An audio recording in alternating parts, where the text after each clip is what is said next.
Hello everyone and welcome back to my channel. आज के video में हम इंडिया पीपल एंड इकोनॉमी जो हमारी ज्योग्राफी की बुक नंबर 2 है उसको हम स्टार्ट करेंगे। उसकी एक्सरसाइजेस हम इस वीडियो में कवर करेंगे। तो चैप्टर 1 हमारा आ जाता है which is population distribution density growth and composition. तो पहला इसका क्वेश्चन हमसे कह रहा है कि India's population as per 2001 census क्या है। इंडिया की पॉपुलेशन 2001 के सेंसस के मतलब जनगणना के अकॉर्डिंग क्या है। तो इसका आंसर हो जाएगा हमारा डी विच इज़ 210 मिलियन। ये हमारी बुक के फर्स्ट पेज पर ही गिवन है बॉक्स में। बॉक्सेस अगैन मैं बोलूँगी कि बहुत ज़्यादा इंपॉर्टेंट है। सेकेंड क्वेश्चन हमारा आ जाता है which one of the following states has the highest density of population in India. तो highest density of population India की कौन सी स्टेट की है। तो इसका आंसर हो जाएगा उत्तर प्रदेश जो कि हमारा नॉर्थ में लाई करता है। थर्ड क्वेश्चन हमारा आ जाता है which one of the following states has the highest proportion of urban population in India according to 2001 census. आपको डेट याद रखनी है कि कौन से सेंसस के बारे में पूछ रहा है। जैसे कि इसमें 2001 दिया है, 2021, अभी आपका करंट भी पूछ सकता है। तो किसकी highest proportion of urban population है। तो अर्बन पॉपुलेशन जहाँ आ जाएगी वहाँ हम आँख बंद करके किसको टिक कर देंगे, केरला को। ठीक है, सबसे ज़्यादा लिटरेसी रेट केरला का है तो सबसे ज़्यादा अर्बन पॉपुलेशन भी कहाँ की होगी, हमारे केरला की। तो इसका आंसर क्या हो जाएगा, सी। इसका भी सी हो जाएगा और इसका हो जाएगा डी। फिर हमारा लास्ट क्वेश्चन हमसे पूछ रहा है which one of the following is the largest linguistic group of India. तो ये अगैन कहाँ से क्वेश्चन है, हमारा बॉक्स से, जो कि हमारे चैप्टर के आखिर में दिया हुआ है। तो इसका आंसर हमारा क्या हो जाएगा, इंडो आर्यन। अब मैं इन सबके परसेंटेज आपको एक बार बता देती हूँ। तो हमारा सीनो तिब्बतियन कितना हो गया, 0.85%। ऑस्ट्रिक कितना हो गया, 1.38%।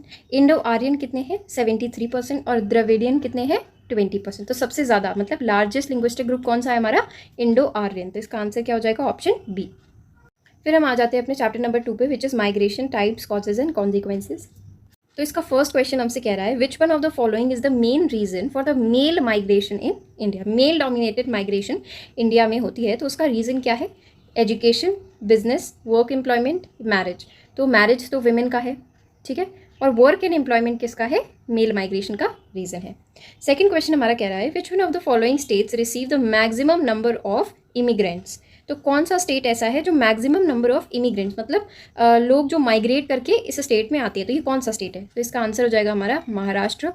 तो आउट माइग्रेशन के लिए सबसे ज़्यादा कौन सा है, बिहार। लेकिन इन माइग्रेशन मतलब इमिग्रेंट्स के लिए कौन है, महाराष्ट्र, क्योंकि महाराष्ट्र में लाई करता है मुंबई हमारा। ठीक है, तो आप ऐसे समझ सकते हो।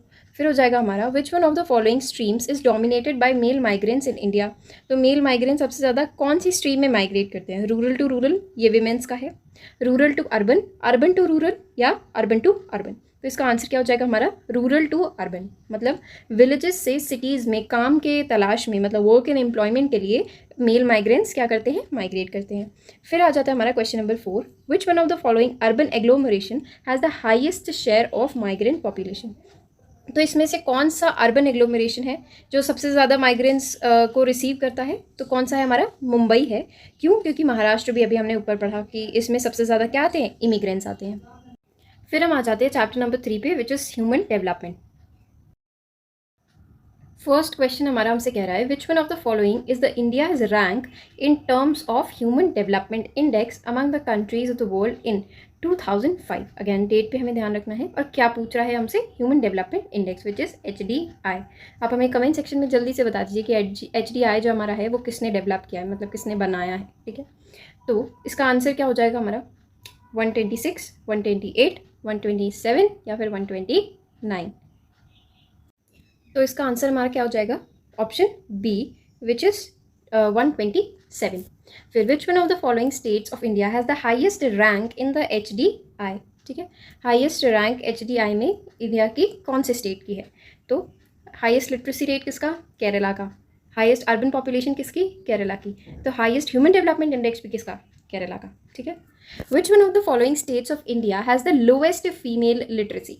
लोएस्ट फीमेल लिटरेसी इंडिया के कौन से स्टेट में आती है। तो इसका क्या आंसर हो जाएगा हमारा, option D which is Bihar. फिर हमारा क्वेश्चन 4 हमसे कह रहा है which one of the following states of India has the lowest female child sex ratio which is 0.6 years, 0 से 6 ईयर्स तक के चाइल्ड सेक्स रेशियो किसमें लोएस्ट है। तो कौन सा इसका आंसर हो जाएगा, option B which is Haryana. फिर हमारा क्वेश्चन 5 और लास्ट क्वेश्चन हमसे पूछ रहा है, which one of the following union territories of India has the highest literacy rate. कौन सी यूनियन टेरिटरी का हाईएस्ट लिटरेसी रेट है? तो इसका आंसर क्या हो जाएगा हमारा? Lakshadweep islands, which is option number A. फिर हम आ जाते हैं chapter number 4 which is human settlements. इसका फर्स्ट क्वेश्चन हमसे कह रहा है, which one of the following town is not located on the river bank. तो ये क्वेश्चन हमारा 2023 CUET में आ चुका है, ठीक है। तो आगरा यमुना रिवर, पटना भी शायद किसी रिवर पे लोकेटेड है, आई गेस गंगा या यमुना में से कोई एक है, या फिर शायद सरयू है, ठीक है, इनमें से कोई एक है, और कोलकाता इज़ हुगली रिवर, ठीक है। तो भोपाल जो है हमारा, ये आंसर हो जाएगा इस क्वेश्चन का। क्यों? क्योंकि भोपाल किसी भी रिवर के पास लोकेटेड नहीं है, ठीक है। तो इसका आंसर क्या हो जाएगा? Option B. सेकेंड क्वेश्चन हमसे कह रहा है, which one of the following is not the part of the definition of a town as per census of 2000 of India, sorry. तो इनमें से कौन सी डेफिनेशन है जो कि एक टाउन को डिफाइन नहीं कर रही है? ये भी शायद बॉक्स में गिवन है या हमारे चैप्टर में ये लाइंस गिवन है, तो इनमें से कौन सा सही नहीं है आपको ये बताना है। पहला हमसे कह रहा है number A, which is population density of 400% पर स्क्वायर किलोमीटर। तो ये बात तो हमने पढ़ी हुई है, तो बिल्कुल सही है। Presence of municipality and corporation etcetera, ये भी बिल्कुल सही बात है। More than 75% of the population engage in primary sector. तो प्राइमरी सेक्टर में लोग टाउन्स में काम कर रहे होते हैं। डी हमसे कह रहा है population size of more than 5000 persons. तो ये भी एकदम सही बात है। तो हमारा आंसर क्या हो जाएगा? Option C. क्यों? क्योंकि प्राइमरी एक्टिविटीज़ में लोग बिल्कुल भी इंगेज्ड नहीं होते हैं टाउन्स में। फिर हम आ जाते हैं, in which one of the following environments does one expect the presence of dispersed rural settlements. तो डिस्पर्स्ड रूरल सेटलमेंट्स हमको कहाँ पर मिलती हैं? तो इसका आंसर क्या हो जाएगा हमारा? Forest and hills in north east, क्योंकि नॉर्थ ईस्ट के बारे में हमको पता है। लोअर वैलीज ऑफ हिमालयस, देखो कुछ बच्चे सी टिक कर सकते हैं क्योंकि हमने हिमालयस देखा, पहाड़ पहाड़ पे तो कोई रहता नहीं है, हाँ सी टिक कर दो। नहीं, इसमें क्या बताया गया है? लोअर वैलीज, मतलब यहाँ पर तो पहाड़ तो नहीं हुआ ना, ये उसके पास आप समझ लो, ठीक है। तो ये सी बिल्कुल भी आंसर नहीं होगा, डी हमारा आंसर हो जाएगा। ये सेमाई एरिड रीजन्स, हाँ कुछ बच्चे राजस्थान टिक कर देंगे, राजस्थान सूखा पड़ा है टिक कर दो, नहीं गलत। Arid and semi arid regions बोला है, तो इसमें पॉपुलेशन अच्छी खासी होती है। अलूवियल प्लेन्स ऑफ गंगा, ये तो सबसे ज़्यादा populated, densely populated areas they are. तो ऑप्शन क्या हो जाएगा हमारा? डी सही answer. Which one of the following group of cities have been arrange in the sequence of their ranks from 1, 2, 3 and 4 in size। तो ये सीक्वेंस याद रखना बहुत इंपॉर्टेंट है, और कोई भी मतलब ऐसे निमोनिक्स से याद मत करना, बिकॉज इससे याद नहीं होता है और आप कंफ्यूज अलग हो जाओगे। तो प्रॉपर नेम है, 4 नाम है आपको याद करने हैं, तो वो कुछ डिफिकल्ट बात नहीं है। तो इसका आंसर क्या हो जाएगा हमारा? Option D, which is greater Mumbai, Kolkata, Delhi and Chennai, ठीक है। तो ये सीक्वेंस हमारा एकदम सही हो जाएगा। फिर हम आ जाते हैं अपने चैप्टर नंबर 5 पे, which is land resources and agriculture. So एक बात मैं आपसे बोलना चाहूँगी कि अगर आप ये NCERT की एक्सरसाइजेस मेरे साथ कर रहे हो तो आप अपनी बुक साथ में लेके बैठिए, बिकॉज बुक के बिना पढ़ना इज़ यूजलेस। मैं बोलना चाहूँगी बिल्कुल बुक के बिना अगर आप पढ़ रहे हो तो कोई मतलब ही नहीं है आपके पढ़ने का, बिकॉज इसमें फ़ोन में आपको चीज़ें समझ में उतने अच्छे से नहीं आएंगी जितने अच्छे से आपको बुक में आएंगी, ठीक है। तो हमारा क्वेश्चन 1 क्या कह रहा है लैंड रिसोर्सेज वाले चैप्टर का? बहुत ही इंपॉर्टेंट चैप्टर है दोनों बोर्ड्स और CUET दोनों के लिए, ठीक है। बहुत ही ज़्यादा अमाउंट ऑफ क्वेश्चंस इस चैप्टर से अकेले बन सकते हैं, ठीक है। NCERT की कर लेते हैं पहले। विच one of the following is not a land use category. कौन सी लैंड यूज कैटेगरी नहीं है? तो हमें, अगर आपने चैप्टर बहुत अच्छे से पढ़ा है तो आपको पहले ही समझ आ जाएगा, बी हमारा आंसर है। मार्जिनल लैंड नाम की कोई चीज़ नहीं होती है, ठीक है। तो इसका आंसर क्या हो जाएगा? बी। और ये किस में आया हुआ है? हमारे 2023 में। आप देख सकते हो ज़्यादातर क्वेश्चंस किससे आते हैं? हमारे NCERT एक्सरसाइजेस से आते हैं। तो आप बाकी क्वेश्चंस भी करो, उनके साथ साथ NCERT के क्वेश्चंस अगर आपने कर लिए तो आप समझ लो 30% तो आपका CUET ऐसे ही हो गया, ठीक है। फिर हम क्वेश्चन नंबर 2 पे आ जाते हैं। Which one of the following is the main reason due to which share of forest has grown and increase in the last 40 years. इनमें से किसकी वजह से शेयर ऑफ फॉरेस्ट जो है वो बढ़ गया है लास्ट 40 ईयर्स में? तो extensive and efficient efforts of afforestation. तो देखो ऐसा कुछ खास एफॉरेस्टेशन के लिए एफर्ट्स तो मतलब ऐसा तो नहीं है कि इसकी वजह से इतना ज़्यादा इंक्रीज़ हुआ है, ठीक है। Increase in community forest land, तो कम्युनिटी आ गया तो ये तो वैसे ही रिस्ट्रिक्ट हो गया, ठीक है। Increase in notified area allotment of forest growth, तो ये हमारा क्या हो जाएगा? सही आंसर हो जाएगा। इसका ऑप्शन बी सही है, इसका सी सही है। Better peoples participation in managing forest area, तो ये तो बिल्कुल ही मेक्स नो सेंस, ठीक है। तो इसका आंसर क्या हो जाएगा हमारा? सी। फिर हम आ जाते हैं थर्ड क्वेश्चन पे, which one of the following is the main reason is a main form of degradation in irrigated areas. तो सॉइल डिग्रेड क्यों हो रही है इरीगेटेड एरियाज में, ठीक है। तो इसका मेन रीज़न क्या है? Gully erosion, wind erosion, salinisation of soil या सिल्टेशन ऑफ लैंड। तो देखो सिल्टेशन ऑफ लैंड कहाँ पर होती है? ओशंस के पास, ठीक है, या रिवर्स में, ठीक है। विंड इरोजन तो वाटर से वैसे ही रिलेटेड नहीं है, गली इरोजन भी हमारा इरिगेटेड लैंड से रिलेटेड नहीं है। तो इसका आंसर क्या हो जाएगा? Salinisation of soils, which is option number C. फिर हमारा क्वेश्चन नंबर 4 हमसे क्या कह रहा है? Which one of the following crops is not cultivated, not का ध्यान रखना है, अंडर ड्राई लैंड फार्मिंग। तो देखो रागी, जोअर, ग्राउंडनट, ये तीनों जो हैं ये क्या हैं? ये ड्राई क्रॉप्स है, ये हार्ड क्रॉप्स हैं। अगर आपने बुक पढ़ी है तो इन्हें हम क्या कहते हैं? हार्ड क्रॉप्स, ठीक है। लेकिन जो शुगर केन होती है उसे तो बहुत ज़्यादा पानी चाहिए होता है, तो वो ड्राई फार्मिंग में कैसे आ सकता है? तो इसका ऑप्शन आंसर हमारा क्या हो जाएगा? Option number D, which is sugar cane. फिर हम आ जाते हैं नंबर 5th पे, ठीक है। In which one of the following group of countries of the world HYVs of wheat and rice were developed. तो इसका ऑप्शन सी सही होगा आंसर, क्योंकि ये बुक में डायरेक्टली दिया हुआ है, which is Mexico and Philippines. फिर हम आ जाते हैं चैप्टर नंबर 6 पे, विच इज़ वाटर रिसोर्सेज। पहला क्वेश्चन है हमारा, which one of the following types describe the water as a resource. तो ये हमारी बुक के शायद फर्स्ट चैप्टर की लाइन है एक, विच is water is a cyclic resource. क्या है? Cyclic resource. सेकेंड क्वेश्चन हमसे कह रहा है, which one of the following rivers is the highest replenishable ground water resources in the country. तो इसका आंसर क्या हो जाएगा? द गंगा। फिर which one of the following countries is the in cubic kilometre, which one of the following figures in cubic kilometres correctly shows the total annual precipitation in India. First page पर ये given है, इसका answer हो जाएगा option C, which is 4000 cubic kilometers. Fourth question क्या कह रहा है हमारा, which one of the following South Indian states has the highest ground water utilization of its total percent ground water potential. तो इसका आंसर क्या हो जाएगा? तमिलनाडु। फिर the highest proportion of total water used in the country is in which of the following sectors. सबसे ज़्यादा पानी कहाँ यूज़ होता है? इरीगेशन सेक्टर में, एग्रीकल्चरल सेक्टर में। फिर हम आ जाते हैं चैप्टर नंबर 7 पे, which is mineral and energy resources.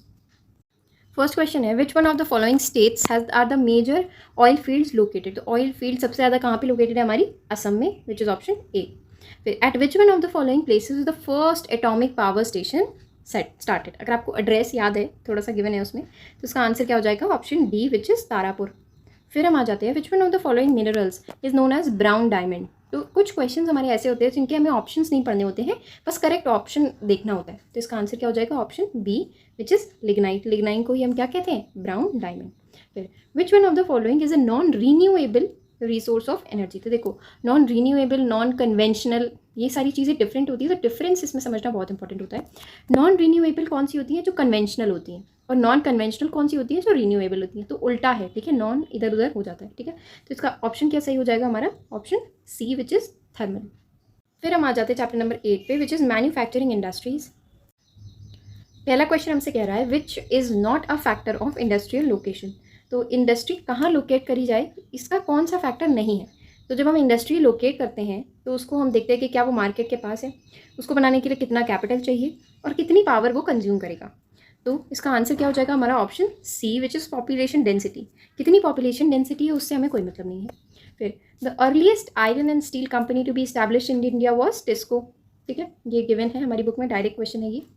The first modern cotton mill was established in Mumbai because Mumbai is a port, ठीक बात है।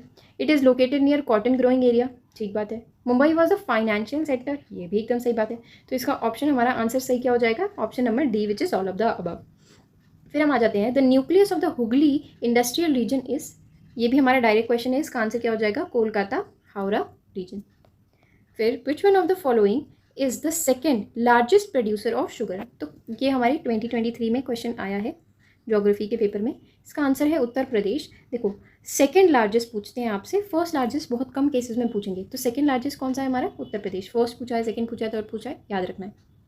फिर हम आ जाते हैं अपने चैप्टर नंबर 9 पे, which is planning and sustainable development. तो इसका पहला क्वेश्चन हमसे कह रहा है कि रीजनल प्लानिंग किसे कहते हैं?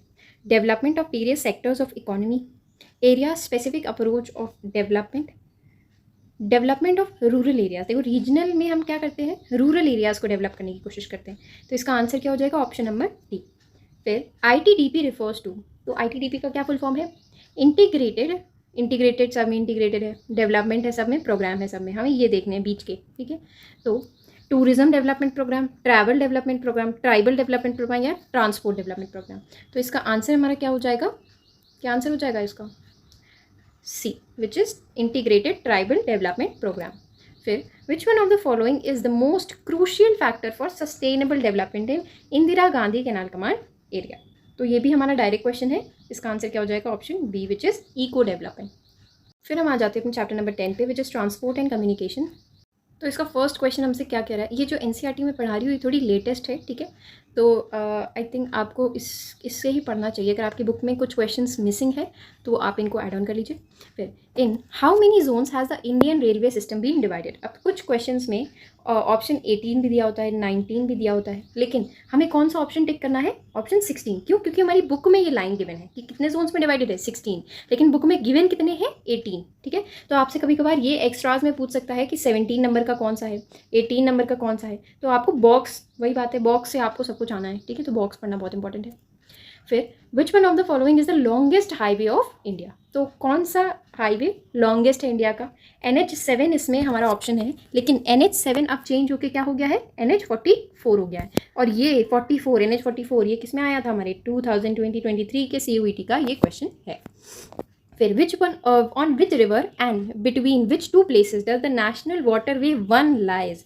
तो वाटर वेज आपको बॉक्स में गिवन है, आपको ये भी अच्छे से याद कर लेनी है। इसका आंसर क्या हो जाएगा? Option B which is Ganga, Haldia and Allahabad. फिर which one of the following year the first radio programme was broadcast. अच्छा, ये जो हमारे रेडियोज़ गिवन हैं, सैटेलाइट्स गिवन हैं, आर्यभट्टा कब आई थी, ये क्वेश्चन किसका है? 2023 के CUET का है। मैं ज़्यादातर क्वेश्चंस आपको बताने की कोशिश करती हूँ ताकि आपको मतलब मेन चीज़ें आप लिख के याद करो, बहुत इंपॉर्टेंट चीज़ें हैं ये, आपको फुल मार्क्स दिलाने के लिए बहुत इंपॉर्टेंट है। तो इसका आंसर क्या हो जाएगा? Option D which is 1923। फिर हम आ जाते हैं अपने चैप्टर नंबर 11 पे, इंटरनेशनल ट्रेड। फर्स्ट क्वेश्चन है trade between two countries is termed as international trade, ठीक है। Which one of the following is land locked harbour. Last page पर दिया है, Visakhapatnam is the land lock harbour. Which of the following foreign trade is carried through, most of the India's foreign trade is carried through. तो foreign trade हम land से करते हैं? बिल्कुल भी नहीं, तो ये दो ऑप्शन तो ऐसे ही एलिमिनेट हो गए। केवल सी से करते हैं, ये भी मतलब तो नहीं बना रहा है, तो ऑप्शन क्या हो जाएगा हमारा? सी आंसर हो जाएगा इसका, ठीक है। फिर हम आ जाते हैं which one of the following is India's largest trading partner. तो USA क्या हो जाएगा इसका आंसर। फिर हम आ जाते हैं अपने चैप्टर नंबर 12 पे which is geographical perspective on selected issues and problems. Which one of the following river is highly polluted. तो कौन सा रिवर हाईली पोल्यूटेड है? तो गंगा अगर इसमें नहीं है ऑप्शन, तो ऑप्शन सी हो जाएगा हमारा which is Yamuna. Which one of the following diseases is caused by water pollution. तो इसका ऑप्शन क्या हो जाएगा? B which is diarrhoea. फिर which one of the following is cause of acid rain. तो अगर आप रेन देखोगे तो आप कहोगे कि वाटर पोल्यूशन इसका सही आंसर है, लेकिन ये बिल्कुल ही गलत आंसर है। वाटर पोल्यूशन हमें कभी भी टिक नहीं करना है, हमेशा हमें एयर पोल्यूशन टिक करना है। क्योंकि हमने देखा है कि जब पहली बारिश होती है तो वो क्या करती है, जितनी भी एयर पार्टिकल्स हैं उनको कहाँ ले आती है? ग्राउंड पर ले आती है। तो इसी वजह से इसको हम क्या कहते हैं? एसिड रेन, की धूल मिट्टी पानी के साथ मिल के नीचे गिरती है, इसीलिए इसे हम क्या कहते हैं? Acid rain. तो इसका ऑप्शन सही क्या हो जाएगा? Option number D. फिर which one of the following push and pull factors are responsible for migration. ये तो बहुत ही हमारा इजी सा क्वेश्चन था। तो यहाँ हमारे सारे चैप्टर्स खत्म होते हैं। होप आपने ये इन्जॉय किया होगा और आप एक्सरसाइजेज NCERT की ज़रूर करके जाइए, बहुत इंपॉर्टेंट होती हैं। Thank you for watching and happy learning.